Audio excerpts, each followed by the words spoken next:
невроз жана стрессте өтө чоң жардам берген чөп бул пустырник.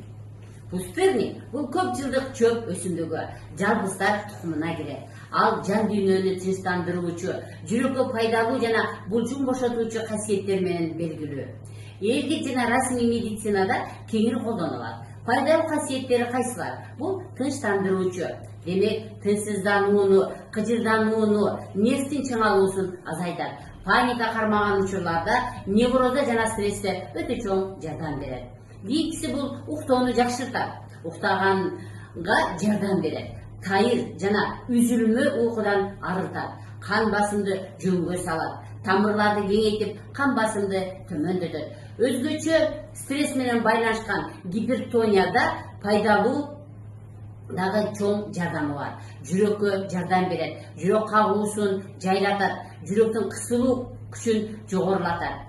Вегетососудистый дистония деген ооруда, тахикардияда, ушул учурларда дагы колдонулат. Оору жана түйрүүлөрдү басат, спазмды басат.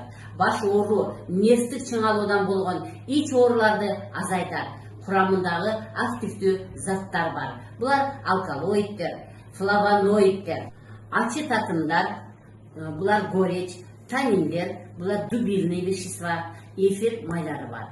Кандай түрдө сатылат? Настойка, спирттүү тундурма түрүндө сатылат, таблетка түрүндө сатылат, кургак чөп түрүндө сатылат.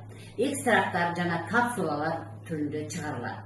Кандайча колдонсо болот? Настойканы 20-30 тамчыдан күнүнө 2-3 жолу сууга кошуп ичесиз. 1 чай кашык чөптү 1 стакан кайнаган сууга салып, 15 мүнөт демдеп, 2-3 жолу ичсе болот. Таблеткаларды болсо дарыгердин көрсөтмөсү менен нускама боюнча колдоносуз.